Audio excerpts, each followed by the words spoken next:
President Behart, I'd also like to ask that, Second. thank you.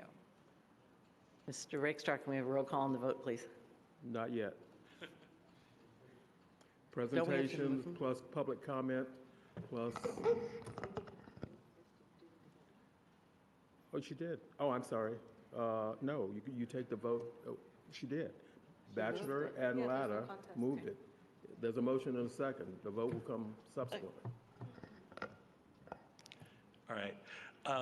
Good evening, Preston Thomas. I'm the Chief Systems and Services Officer for the district. And our recommendation, this has already come from the Facilities Committee, is the approval of this resolution. I do want to say it's an absolute honor to be leading this off tonight.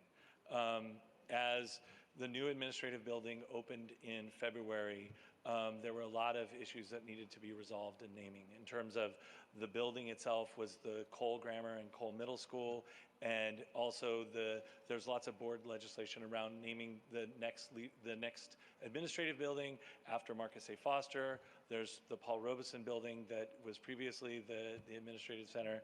And so we convened, according to board policy 7310, an amazing ad hoc committee that was composed of students, it was composed of community members, and we're here to talk to you about our process. And a special thing tonight, I'm really excited, is that the students are going to read it into the record. We're going to have our student board directors and the historian, but also Ms. Awele here from Skyline has worked with some of the students from the MLK Oratorical that are here to speak tonight and read it into the record. So Dr. Denise Sadler was the chair of the committee, and I'm going to turn it over to her to talk a little bit about the process. Thank you very much, President. Good evening, board members and our academic officer, Sandra Aguilera, and the audience here this evening and the audience that is watching this on TV. This is a long time coming, and it's an extremely emotional and serious matter in that we have the naming of a building after one of our superintendents who we lost many, many years ago. At one point, we did have a school named after him, and later that school was removed and is no longer here. So it's been a long time since we've had anything named after Dr. Marcus A. Foster.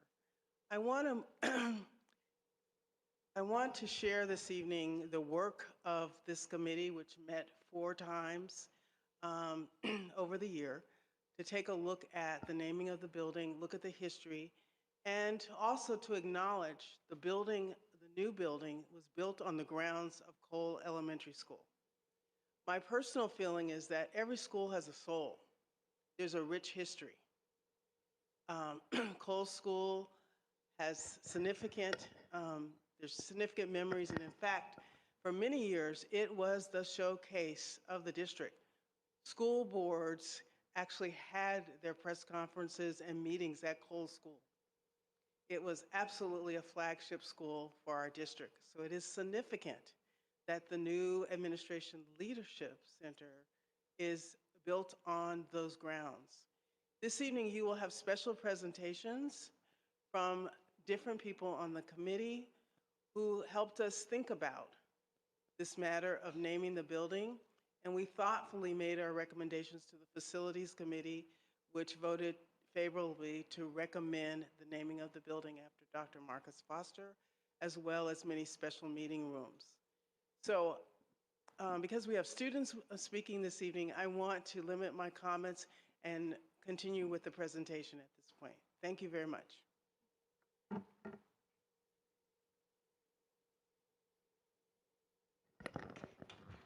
Greetings, board members. My name is Herman Brown, and I'm a native son of West Oakland. And I started to go to Cole Elementary School in September of 1956.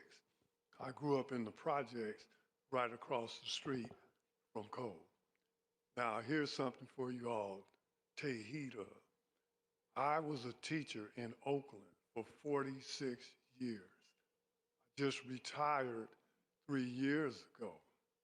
I have committed myself to educating the youth in Oakland I had the opportunity, y'all, to teach at Cole for 11 years. I taught in my classroom, which was my favorite year at Cole, was in the 3rd grade in 1959. I used to walk over to the window and look outside and had many memories of being a little boy in that room, and that same old clock was still up there ticking back in like 2008. And it just reminded me of all the times when I used to look up at the clock, waiting to go out to recess and go to lunch, and then when school was out. I did 11 years at Cole, and then I transferred over to KIPP Academy, which was on the Lafayette grounds in West Oakland. And I spent, I think it was 11 years there. But I also taught at Westlake Junior High School for 26 years. But with Dr. Foster, y'all, take this into your hearts. As being an old teacher, I can teach a lesson. And on this, I just want to share something about spirit.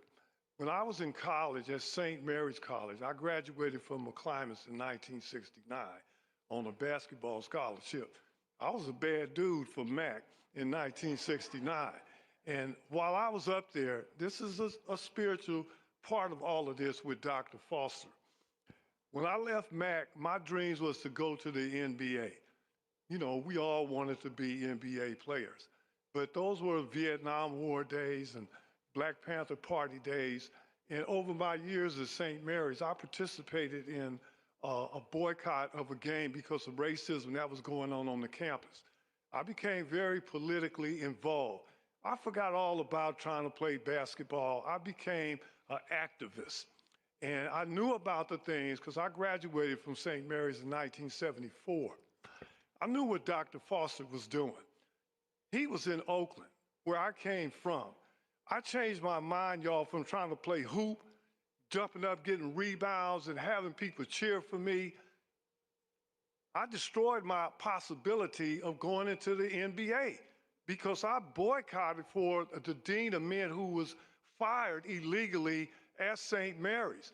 But during those times, board members, I dedicated myself to becoming an educator. I wanted to go back into Oakland and do what Dr. Foster was doing. He motivated me. When I was in college, he was the superintendent. I knew what he was doing. I said, I've got to go back. I've got to give back. I've got to do this. I did it. I graduated from St. Mary's. I got my teacher's credential, and I went back into Oakland for 46 years to carry on the mission that man started. I still live in West Oakland. I walk down the streets in West Oakland. I see a lot of my students when I'm taking my walks and they recognize me and they holler me out, y'all, this is spiritual for you.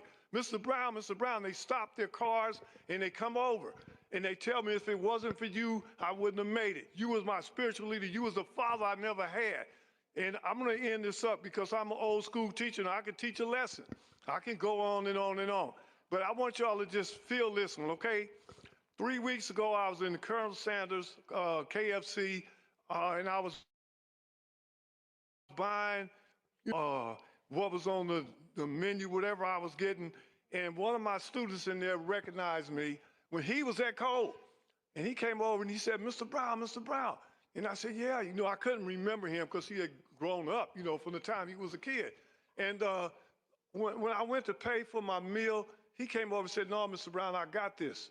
I got this. And I said, I appreciate that. It made me very emotional. He said, Mr. Brown, everything you did for us, this is nothing. This is the least I can do. And I told him this. I said, I appreciate it. But what I did for you all, what was done for me, I passed on to you all what was passed on to me. Growing up in West Oakland, like Ernestine said, in that community, like the great lady said in West Oakland, that's what built our characters to do what we have done in our lives. It made me be dedicated to be a teacher for 46 years. And I see students all the time and they say, thank you, Mr. Brown, and I say I just pass it on. And Dr. Foster's who motivated me. I was at Cole School in the beginning of my life, and that's where I got exposed to a wonderful education. I became dedicated to that. I hope you all take that into consideration. And when I still walk by the school, I have sorrow that I don't see the building there anymore where I was a kid. It's gone. It's just all up here in the mind. But when I see the new building and I see his name up there, it will live on in my heart and everybody else who comes by there. Thank you all for listening to me. Thank you.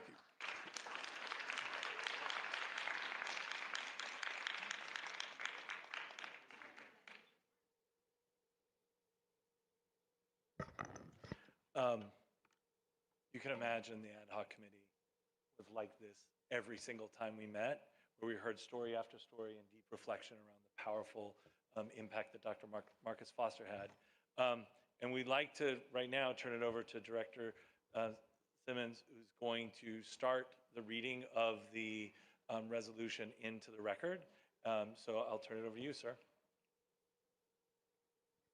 Resolution number 2425-0132, naming the new administrative building at 1011 Union Street, located on the historical site of Cole Elementary School in honor of Dr. Marcus A. Foster, a groundbreaking educator and a visionary leader.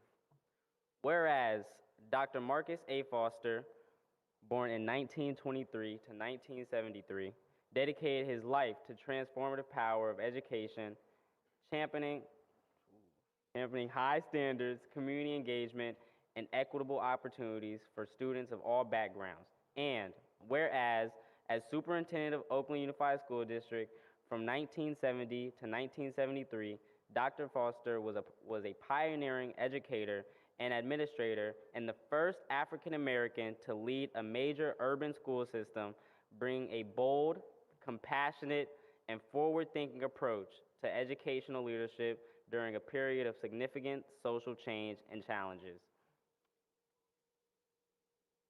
And whereas Dr. Foster worked tirelessly to foster strong relationships between schools, families, organizations, and broader communities, believing that every child's academic success was inextricably linked to the health and well-being of the entire neighborhood, and which laid the foundation for OUSD Community Schools vision.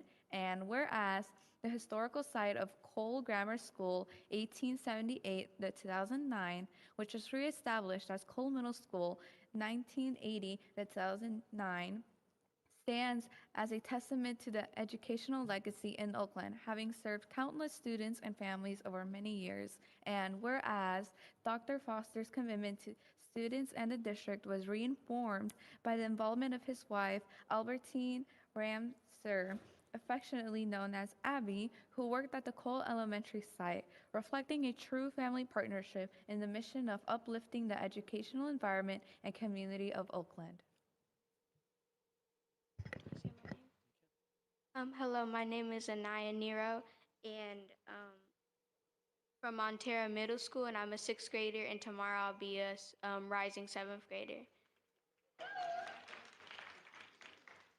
Whereas, per Board Policy 7310, the Board shall consider dedicating buildings, parts of buildings, or other district facilities in memory of deceased student staff members and community members and benefactors of the district memorials. And whereas on June 10th, 2015, the OUSD Board of Education unanimously adopted resolution number 14151166, in part authorizing to name the former administration building in honor of Dr. Marcus A. Foster. And whereas naming the new administration center after Dr. Marcus A. Foster will ensure that his legacy of visionary leadership, unwavering integrity, dedication to social justice, and community-centered educational reform will guide present and future generations of educators, administrators, parents, and students. And whereas Dr. Marcus A. Foster gave his life for the children of Oakland on November 6, 1973, the memory of his courage, empathy, and trailblazing services provides a meaningful model for all who believe in transformative power of education and a central role of equity and collaboration in our schools. Whereas the Oakland Tribune wrote at Dr. Foster's death in 1973, Dr. Foster believed that all students could learn. He was committed to the vision of students being enriched by teaching, then passing on that treasure to future generations. It was no castle of dreams he built in the city. It was a solid edifice fashioned brick by brick of academic improvement, of trust among people, of inspiration and enthusiasms and confidence. And whereas Dr. Foster's daughter, the Reverend Marcia Foster, PhD, supports the recommendation that the new administration center be named in honor of her father. And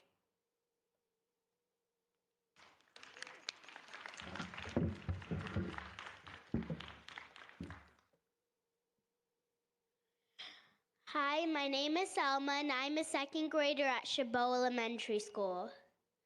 Whereas naming the new administrative center for Dr. Foster in a fitting tribute to a man who said, in a message to all OUSD employees, when the pieces are in place, when we are done with the temporary preoccupation and the catchphrases, when we feel the power and exhilaration of real movement toward our objectives, then will come an important realization. Our success will come not because of board directives or the superintendent's notions or the staff's creativities or the community's yearnings. We will make it because we have the common need to draw on each other and the audacity to believe that in concert we are equal to the great tasks. Now, therefore, be it resolved that the Oakland Unified School District community, its students, alumni, staff, and future generations hereby dedicates and officially names the new administrative center at the historical site of Cole Grammar School as the Dr. Marcus A. Foster Leadership Center and the Superintendent's Conference Room, the Dr. Marcus A. Foster Conference Room, and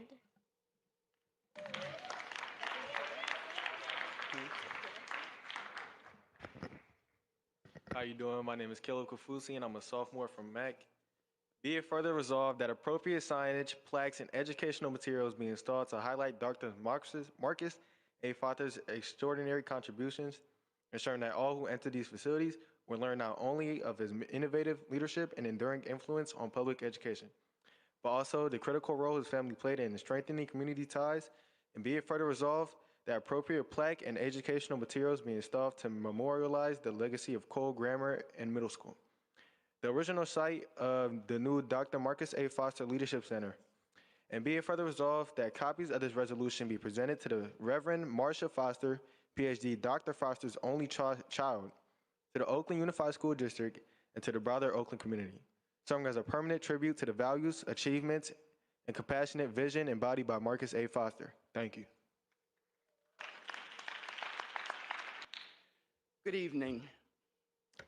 I'm honored to stand before you as the only child of Albertine and Marcus Foster.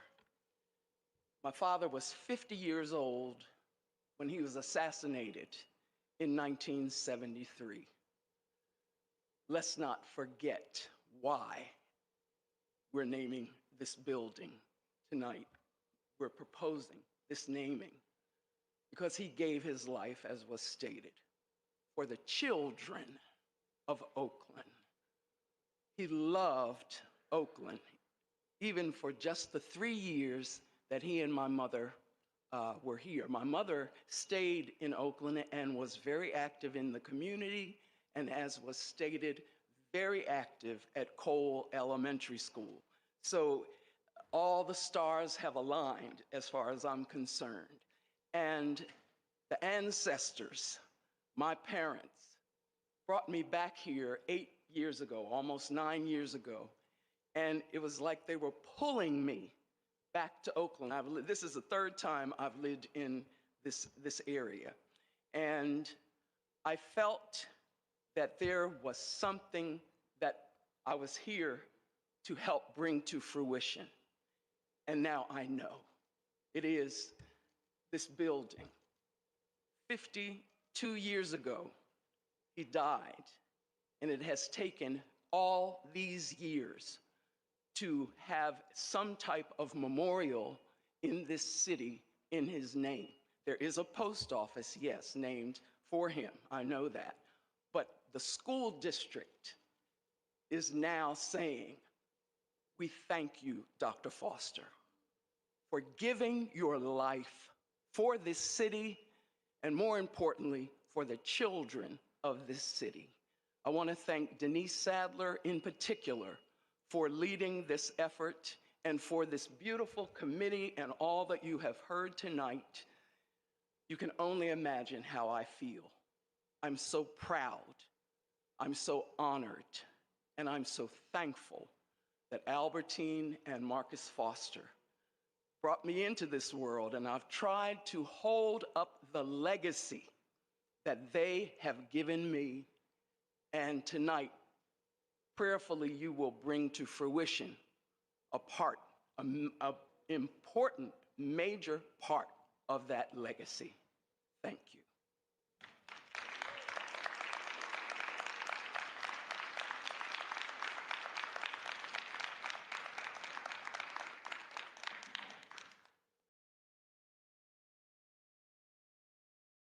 Thank you.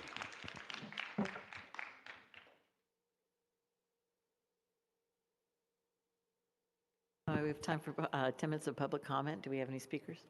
Yes, we have for speakers for I.-2 plus I.-3. I don't know how I got back up here again. But being here again, I just want to say one more time that for 46 years of my life, giving back to kids in Oakland, it all started with I discovered who the doctor was. It changed my life. And that's the kind of motivation that we have to have from our elders to pass down to our children. And I respect the doctor, but he instilled that in me. I gave it back for 46 years. I have students now like 59 to 60 years old. Some of you possibly could have been a student of mine once upon a time, because I'm an OG. But I got all that, you guys, from the drive at the time and what the doctor gave to the community and what he was doing. It inspired me. I loved every single day of giving back to children.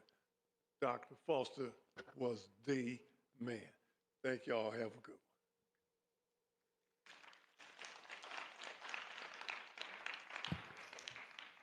one. President Bruhar, we also have Jamoka Hinton. Please.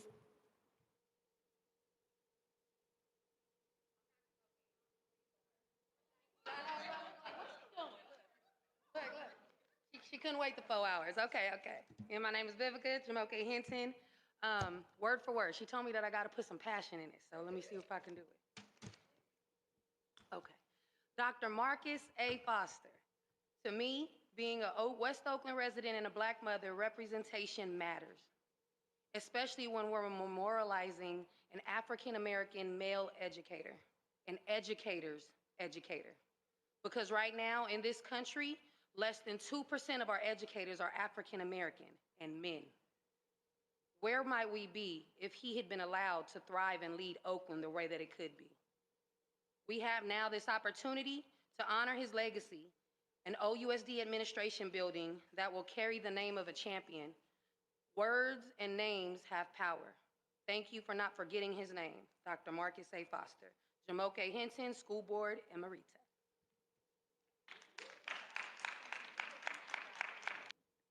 And I listened to the community describe West Oakland and the thriving African-American community. which doesn't exist anymore because of gentrification. And my one point, if Dr. Foster was here today to see the status of African American students in OUSD and how they are not getting the needs and opportunities, the staffing, the resources necessary, what would he say to what's going on? I made 80 years old last week. I'm tired. But I will continue to come here with a main purpose of talking about African American students. And I don't want this to be the agenda for how we recognize African Americans. This is what they do at City Hall. They name streets after Black people, but they don't do nothing for Black people. So this is great that we're naming the buildings after these beautiful and deserving African Americans, but there are African American students in this district who are not getting the support they need. And I will be here to the end of the meeting discussing every aspect of that as it comes up. And I'll be at the next meeting and the next meeting and the next meeting. So congratulations, deserving person, a great loss.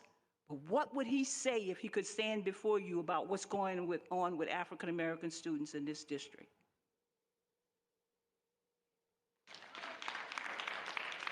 President Bluhart, all the name has been called.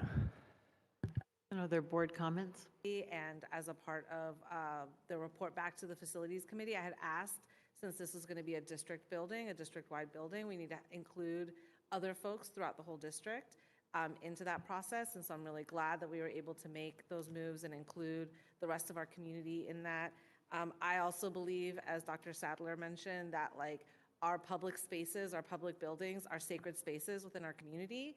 They have souls, they have lives, they have a way in which they have supported us, whether they be a building, a train station, or differently. And I think really honoring that by making sure that we're using those spaces to the best of the community's needs, while also remembering the history. I think Dr. Sadler and I talked at the Facilities Committee a little bit about how we can honor that history maybe within the building, whether it's showcasing pictures from different eras of Oakland, showcasing student artwork or student work in those spaces as well, to really, again, keep the history of our community alive, but also honoring what is coming up and what is happening in our community right now. So I am excited that we are moving forward with these spaces. I know there's many other spaces within the building, so really thinking about what are other community members that we want to honor. And as we move forward in all of our facilities work, how can we be honoring those that came before us and making sure that those spaces are the best for our students. But thank you so much for the committee's work on all of this. Student directors.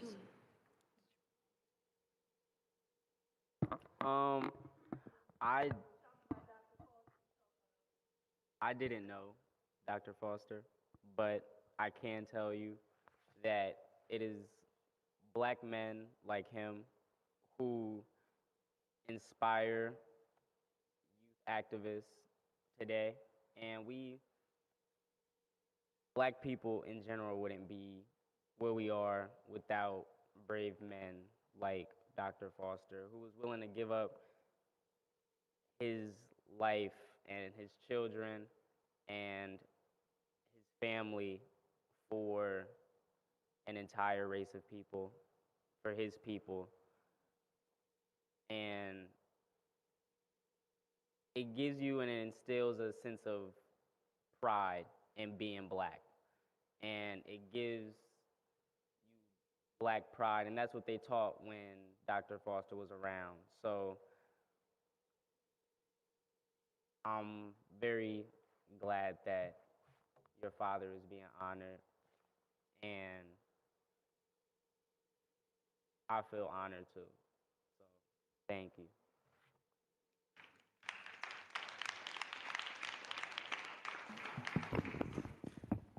Good evening, everyone. I would also like to thank the committee. I do want to share that Dr. Foster's leadership is truly inspiring. A few years ago, we were given, as administrators, we were given a postcard of Dr. Foster It's a picture of him reading to a group of students, and I have that above my desk, and I look at it every day before I leave. I have a couple of copies of it because I find his leadership to be so inspirational. So I want to thank you for sharing your father with us, especially, and to let you know that his leadership does truly inspire our district. There's also on the web, you can find excerpts of his opening speech to the staff of Oakland, and I've played that for our own staff because the words that he said many years ago still ring true and really focus us on the work that needs. As well for sharing your father. I keep turning this off, sorry. When I first moved to the Bay Area, I think was right after your father was assassinated, and I didn't know much about him at the time. I mean, I was new to the area, but I think teachers that I've worked with over the years taught me a lot about him and how it modeled their teaching, similar to what Mr. Brown was saying. Some of them have been teaching that long too, so I think, again, that your father's legacy does live in our classrooms today. So thank you, and I think it's a really beautiful thing to be able to name the building after your dad in that community. So thank you. On the roll call to adopt I-2 and I-3, Student Director Simmons, Yes. Student Director Vasquez, Yes. Director Williams, Yes, sir. Director Hutchinson, Yes. Director Latter, Yes. Director Barry, Yes. Director Thompson, Yes. Vice President Batchelor, Yes. and President Brohart. Yes. Motion's adopted unanimously.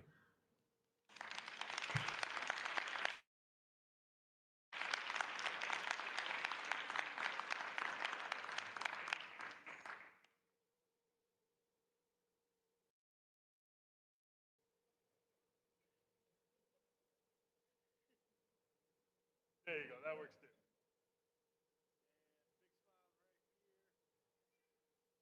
One.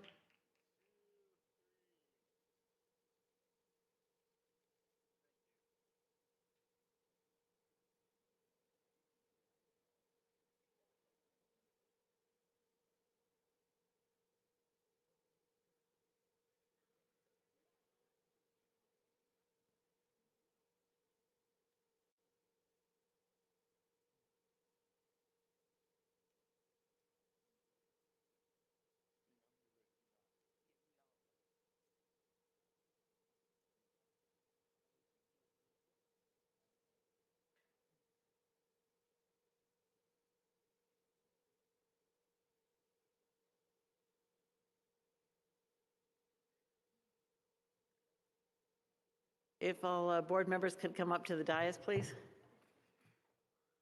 And we have next on the agenda is the student report. Thank you so much. I'd like to call up all City Council student board.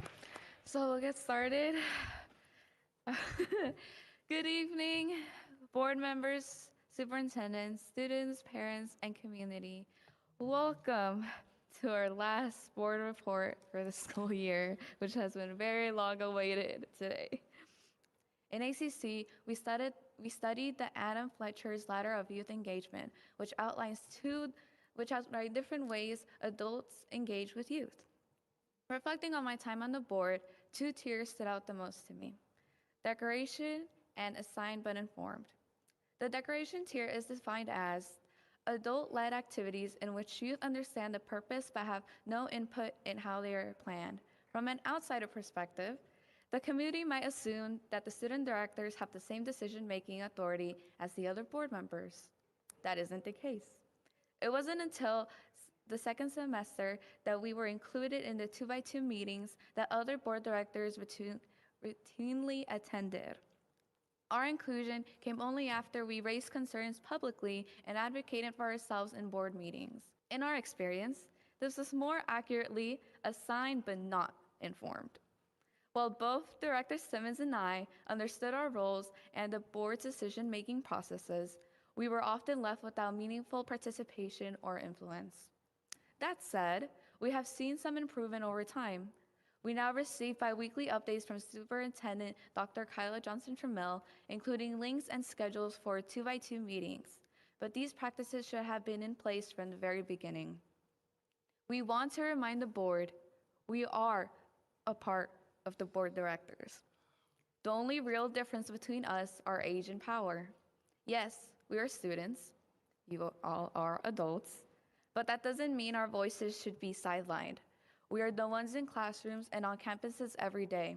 We understand firsthand what students and community members need, and we deserve a seat at the table where those decisions are made.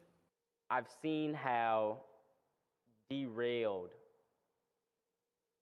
a team can get without self-reflection. And I've seen how derailed I can get without self-reflection. And it's not pretty. It doesn't look good to the public, nor does it look good to ourselves. And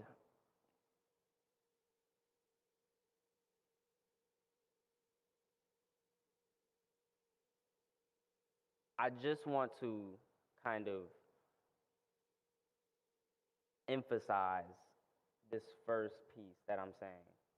I got 3 more. A lot of us up here might self-reflect, but we don't reflect on how our actions might affect others. For example, tonight, you all sat in closed session for over 4 hours. 4 hours before you came out. I got here at 5:30 and I left and I came back and I still saw the same faces sitting here from when I got here. And don't say y'all didn't know that it was going to take that long. Because I know y'all talked about the time in there. I know y'all talked about how long it was going to take in there. I know y'all did. And the least y'all could have did was send someone down to say how long it was going to take. That's the least y'all could have did. You didn't have to tell us that you guys were interviewing interim superintendents. You didn't have to tell us that. The only thing you had to come down and tell us was that it might take long. And you told us that you might have that was going to take till 7:30, but guess what? It took till 8. I've seen that I'm able to work through hardships and I'm able to overcome challenges despite no matter how hard they are and despite how bad I want to give up. I've shown myself that I don't have to, and I'm not going to. So I thank you guys for that. So I just want to read the board expectations one more time for you guys, because I don't hear them being read at the beginning of the meetings. So as I say that, I want you guys to please go home and reflect tonight. I will, just like Director Simmons, I would like for you guys to take what we have said and all our criticism into consideration for this upcoming school year. And I hope that our time management does improve. I really wish I could have gone home tonight and celebrate a little bit with my family before I graduate tomorrow. But that couldn't happen, unfortunately. But we would also like to thank everyone who has made our year in ACC successful. Throughout the year, we collaborated with OUSD student groups and many community-based organizations that specifically work with our OUSD youth. Through our various collaborations, we were able to mobilize more students and find areas to really uplift student voices and perspectives. We're housed under the Office of Equity, so we'd like to thank Raquel Jimenez, Jerome Verdeen, Jamal Mohammed, Phyllis Coase, Araceli Gonzalez, Sabria Hassan, Eve Delphine, and the rest of the equity team for continuously showing up for OUSD students and taking the time to support all of our events. Without all our students and our adult allies, none of our events would be possible. These adult allies not only make make sure students are brought to our events, but also make time during their classes to continue working on projects related to our work. Thank you so much for listening to our report. And if you'd like to contact us, please reach out to the emails listed above. And please follow our social media accounts on at OUSD News and at All City Council OUSD to look, see, and listen to more updates and events that we'll be hosting in the future. Thank you so much. And we'll finally take our lead and rest.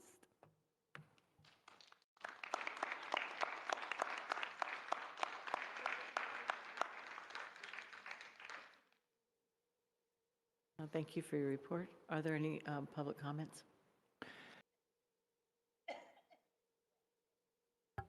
For the students who remain in the building, I just wanted to say I apologize. I think an hour into closed session, I looked at the agenda and I did notice that the math wasn't mathing, and it should have been at that point that we updated you all down here. And so I just want to say I apologize. It is not our proudest moment, but I can guarantee you that there isn't a board member up here who will leave here without the intention of doing better. So I just want you all to hear that from me. Yeah, congratulations, Director Vasquez, for your accomplishment, and wish you best of luck at Irvine. Really excited for you. You are good peoples for sure, and I'm sure wherever you go, you're going to be successful. So really appreciate that. Also to Director Max, to both of the directors. One of the things I just want to say is that there's always two sides to a conversation, right? And we have to really work on actually the communication, I think, from the board level. I think it starts at the beginning of our cycle, which should be a board orientation for student directors. I think that's really important that we can, as a board, institute an orientation about the practices, protocols, and expectations. I think sometimes you take on the job and there's a lot more that comes with it if we're not actually engaged in what the process is. Also, I understand your frustration. I think that, when we get to that level, I'd love to be engaged in some conversations of how we institute maybe some restorative justice and just try to rebuild the relationship. It takes all of us to work on building a relationship with communication. So I think that'd be really important. Thank you very much. Are there any other board comments? Yeah, I'd like to thank all of the students that presented tonight. I think it was really powerful to have students at the different places within our agenda, and I apologize, just like Director Berry did, around the timing. We do have some critical business that we need to get done, but that doesn't mean that we should put our students to the side while we take care of those items. So for next time, I will be more mindful of time, and I think we need more timekeeping. I will also say, personally, I think self-reflection is incredibly important, and I have reflected on the many years that I've been on the board now, and will continue to do so. I do ask my colleagues to also do the same, because it does take 7 of us to have a thoughtful conversation around the things that we need to do in our district and the challenges that we have ahead. I do agree that their student board directors need to be integrated more into our conversations, especially as we have additional work ahead of not only, as Director Berry mentioned, the superintendent search, but also as we head into our budget processes for the next school year. And so I will be working closely with board staff to ensure that our students are engaged as much as possible on any of those 2x2s and any of those special board meetings. I would have assumed that that would have been part of the work, but now it's made clear that that is an additional item that I will be supporting our board staff in making sure that that happens. I know that there's a lot of moving pieces and sometimes things can get disconnected, but I don't think it's appropriate for our school board directors to continue to be on the outside when they really need to be a part of these conversations. But I appreciate all the comments from our students, and I do take those to heart, and I am excited to celebrate with our graduates of 2025 at our upcoming graduations, many of which are coming in the next few days. So with that, I will take it back to President Brohard. Again, I'll make it short. I do want to apologize for the lateness of the evening, and I apologize again. I know finals time is very hectic, so I think our job is to do better on our time management, and as board president, that's my job. We will move to item.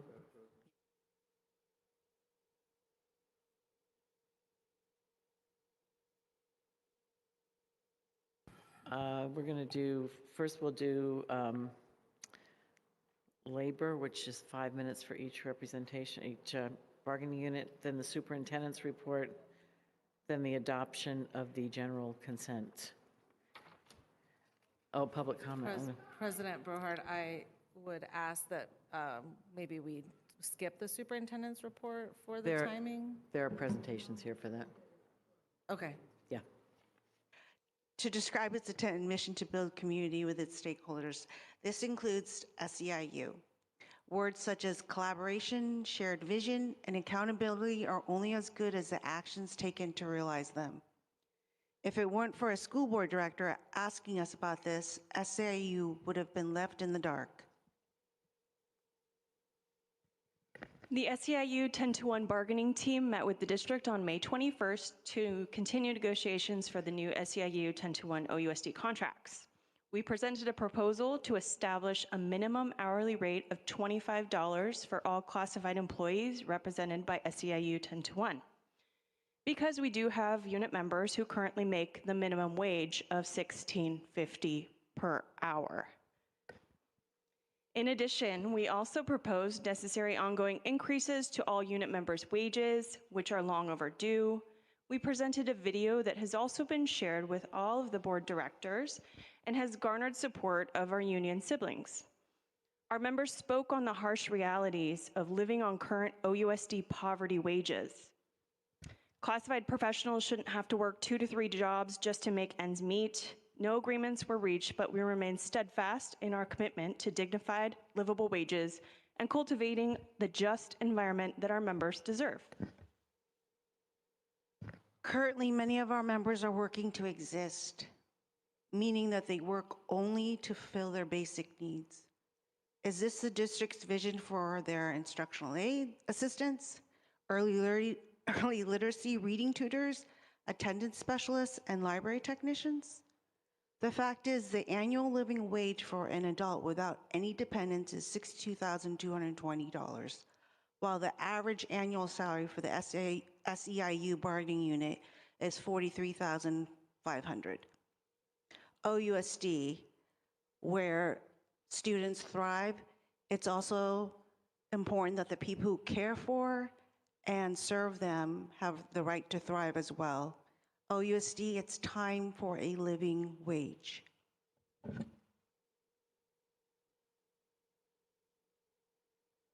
Thank you. Are there any other bargaining units?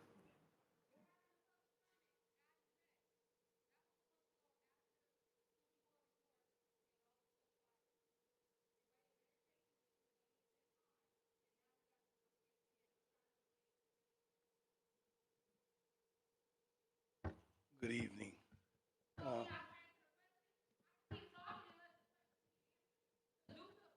Please respect the speaker at the door. Please respect the expector. It sounds like public comment for item J is coming after this. We are really tight for time. I'd like to hear the speaker at the podium. Excuse me, Ms. McCall. Okay, thank you. Thank you. Next speaker, please. Next speaker, please. Thank you. And I too have been here since 4, and we're doing these comments for labor, but what I haven't heard is what's going on with our TA. See, it's on the agenda. Are we going to talk about that tonight? AFME have been dealing with this for almost 2 years now. And it is, again, it's a shame if we were going to overlook this tonight. We were pulled at the last board meeting, and we're back on, and we went over this, and we went into labor comments. So when are we going to deal with this? This is a shame. We were told that we would get this done. We came the last meeting, it was pulled. Nobody told AFME it was pulled. We heard it from other bargaining units, which was a shame because we shouldn't have heard it from people who shouldn't know our business. Now, here we are tonight. I made a phone call. Yes, it's going to be on the agenda. I'm here. I've been here since 4 o'clock. Left work, got here. We were supposed to talk about that, but now we're in labor comments. My comment is, when are you going to vote on this? School year's almost over. You're not going to do it on your vacation. We worked hard to get this contract, and now here we are at 10:30 at night, and it looked like a ghost just ran through the room. It continues to look like you all don't care. It is a shame that young man had to tell y'all you don't care. The fact that I've worked hard for the money I deserve, you all are still pushing the can up the hill. I don't know what we need to do to get this figured out tonight.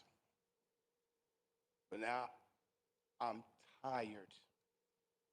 I'm tired. Because, again, you all have just made it look like you don't care. And that's a problem. That's a problem. And we can talk about next steps, next re-elections, because it just don't make sense. So, I don't know. Are we going to figure this out? Are we dealing with this tonight? It's on the consent agenda. It's item L60, so we'll vote on that after the superintendent's report. It's on the agenda. I know it's on the agenda, but it looks like we're jumping around. And We did. I apologize for the jumping around, but it is on the agenda for item L. okay.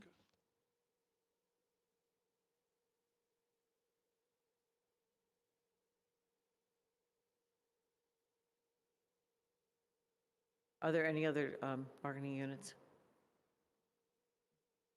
Next is public speaking. Do we have, how many public speakers do we have? No, I'll make it clear. The next item is J. And how many speakers do we have? We have 10 speakers. 10. Ms. Haynes?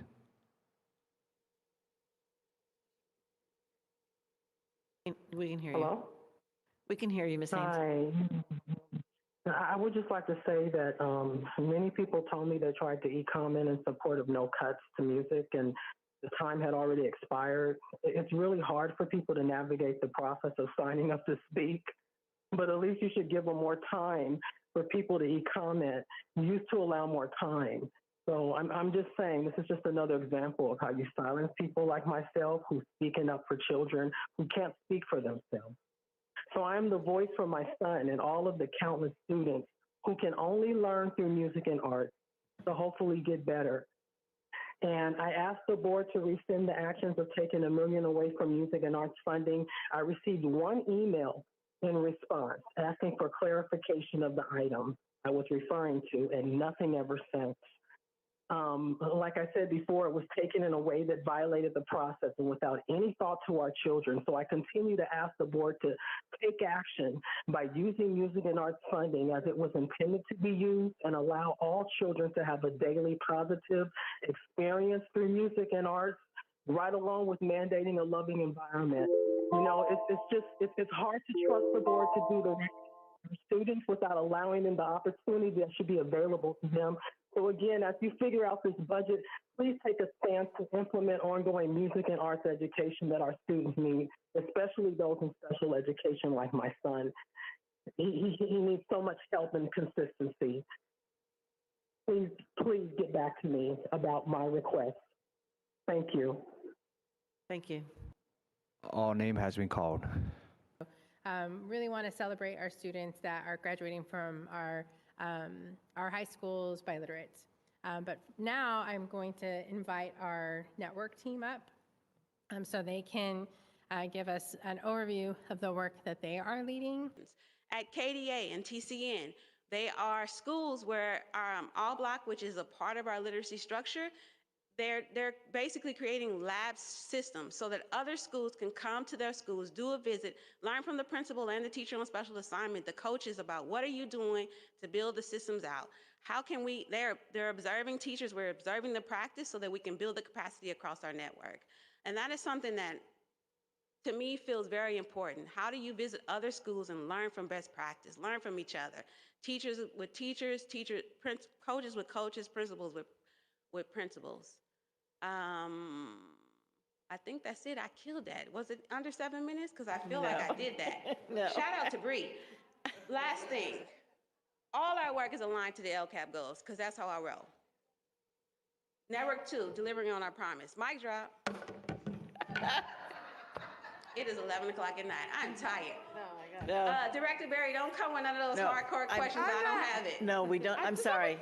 I'm going to just say I tell you, I had coffee with Bree, and I would really recommend sitting down and having a conversation because it was really. But I think y'all, everybody who hasn't had coffee, I need a steak. All right. Okay, there you go. I'm going to hold questions because we really have about. This is excellent. Thank you so much. Thank you, I'll Dr. send an email. Thank Yes. you.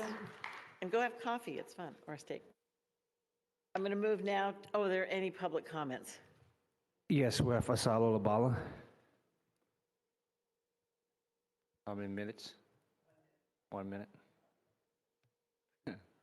Strongly object dual language being mandatory, particularly what happened at Frick and how those Black students had to take on speaking another language in order to learn their core academic subjects voluntarily. And it was stated at the meeting when they were considered it that it would be voluntary. When it went into action, it was forced on them. I'm concerned about principals' support. If principals were getting the level of support they need, they wouldn't be standing here at this meeting talking about racism, harassment, and retaliation. So something's going on. I'm concerned about it's not important to include in the discussion parental engagement, how it works, so students will stay on track with parental engagement properly in place. I don't like the fact that you choose to use this term on page 32, 80% BIPOC. In case you don't know, Black people consider that very offensive, that term, because it means everybody's having the same experience, and we're not. It is being said that you have pushed Black teachers out and Black principals out. You have what a last statement is, give you an example, increased percentage of students reading at or above level by 8.4%. What is the percentage of students reading at or below grade level? The numbers. See that trickology where you throw that percentage in there and you don't really give the number, doesn't give you the picture you need to see. Thank you. I'm going to move to item L, which is the adoption of the general consent, minus L18, L48, and L50, and we're going to move L18, L48, and L50 to next board meeting. So, the adoption of general count, oh, we're going to,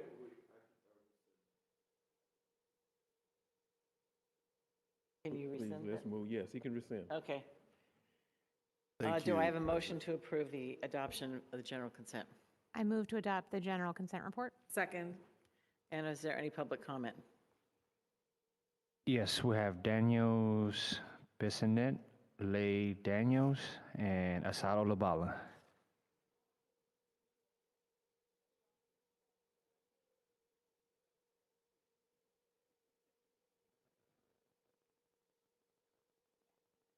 Okay, we're going to keep it super short and sweet. So I'm the principal at Brookfield, and I really just wanted to talk a little bit about Urban Montessori coming over to join us and asking the board to just kind of support this venture. Daniel and I have been kind of doing some work together already in anticipation of this merger kind of happening and just thinking of what would be the best things of both of these schools to allow this merger to give an opportunity for students who typically would have to pay a lot of money for Montessori and maybe often can't afford it. Giving those students an opportunity to actually have something that typically Black people don't get, and other people of color don't often get it either. I'll just also add that from our school's perspective, since the beginning of existing 12 years ago, we've been in conversations with OUSD about creating a pathway to become an in-district Montessori program. And so this is a really exciting opportunity for us, and working with the Brookfield community, who's made our staff and families feel so welcome, has been a real honor of ours. Thank you. Thank you. Do I have a motion to adopt the? Oh, we did we that have already, sorry. Asado Labala. Oh, I'm sorry, Ms. Wells. I'm concerned about the item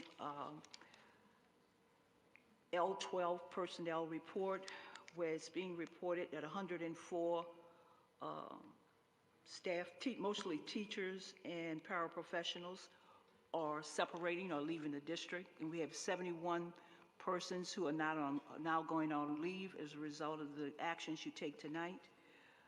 We have also a number of issues, a number of items that have to do with legal representation or services. There's several of them, almost 6 of them.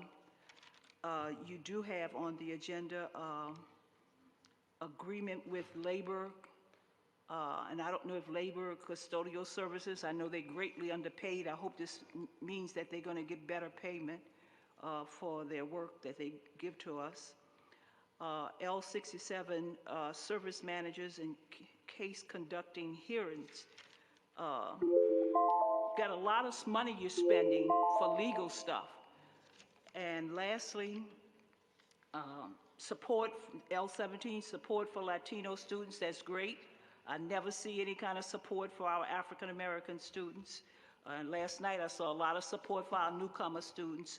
You've got to create equity in everything that you do.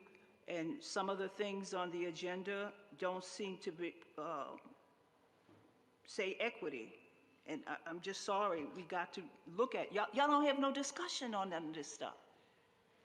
Do you read these items and say, look, I need to intervene on this, this particular item? I know you pulled something, Mr. Williams. Am I going to give a chance to talk about what you pulled, Madam? No, he rescinded it. You rescinded, oh God help me.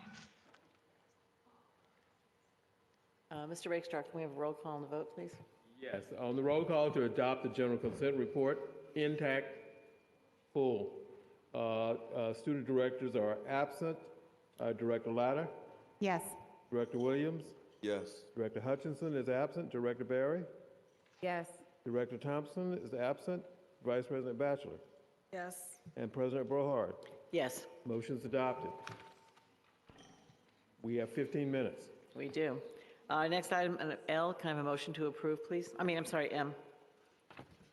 Motion to approve adoption of general consent report, general obligation bonds measures BJY. Second. Is there any public comment? Yes, we have Asalo Labala.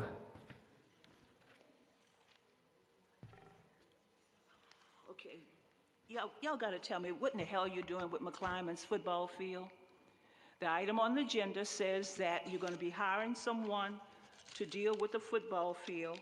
And when you go into the contract of actually what they're going to be doing, they're going to be laying out the football field. Now, you know that soil is contaminated. And I ask you, Mr. Williams, what did they do to deal with the remediation of the soil at Cole? So tonight, what is going on with this football field? Are you moving forward to put the field contaminated, the turf on top of the contamination? Somebody, Mr. Williams, tell me what's going on.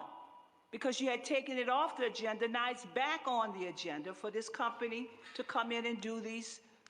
And it says in the contract, it doesn't say what you're looking at, that they're gonna look at laying out the field, putting it over the turf, the contamination. Tell me what is going on. Because you have Oakland Tech and some of these other schools having their fields dealt with. Y'all got to stop this. It's too disrespectful to do this. Mr. Williams, speak up and tell us what's going on, please. Mr. Rakestraw, can I have a roll call on the vote, please? Yes, on the motion to adopt the general consent report, general obligation bonds, Director Latta, Yes. Director Thompson is absent, Director Berry. Yes. Director Hutchinson is absent, Director Williams. Yes. Vice President Batchelor. Yes. President Brohard. Yes. Motion's adopted. Thank you. The last. Talk about the fact that you got a contaminated soil over at McClymonds, and you have on the agenda, you just voted to have that turf put over that contaminated soil. We will talk. I will talk to you. Yes, we can talk. Okay, No, you asked for it. Excuse me, we have one more item on the agenda. I will come talk to you. Item S2, application for provisional internship permit, California Commission on Teacher Credentialing, named employees for school year 2025-26. Do I have a motion to So approve? moved. Second. Is there any public comment on this issue? Yes, we have Asalo Labala. I'm gonna talk about that McClymonds. I'm not gonna talk about that. You got a hell of a nerve, because that school is 70% black. If that was a newcomer school and they were playing soccer, you would not let them have a field with contaminated soil. That is racism in its highest form. There's a school, and I forget what state it is, they just voted last week that they will not allow the football field to have a contaminated soil. They're gonna remediate it. What kind of people are y'all to do that to children? And you didn't have no problem with remediation of the coal site. And you sit there silently, and it's okay. We can meet tomorrow morning. I don't want to meet tomorrow morning. I want a when do you wanna public meet? statement of what's going on so everybody can understand what you're doing. Yes, I'll give you a public statement. Mr. Rakestraw, can we have a roll call on the vote? Yes, on the roll call to adopt the motion as stated. Director Berry. Yes. Director Williams. Yes, sir. Director Latta. Yes. Okay, Vice President Batchelor. Yes. Director Hutchinson and Thompson are absent. President Brohard. Yes. All right, motion's adopted. Sorry. If there's no president report, and I hope there are any board reports. Okay. And, there wasn't okay on the agenda. I mean, we didn't do student pupil. We didn't do pupil discipline. No. Are there any voting items that we missed? That's right. Director Berry has a question about new business.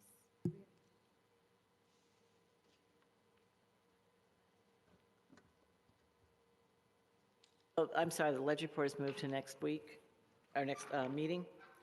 And the task force is also moved to, I put the 11th, but it's the 4th. So the task force report is on June 4th. There is a meeting on the 4th. And the legislative platform is also on the 4th. When are you putting on the ledge? June 4th. Both of these are on June 4th? Yeah, both are on June 4th. Okay, all right, just want to make note. All right, Madam And President, we with have. that, with that, the meeting is adjourned. Okay.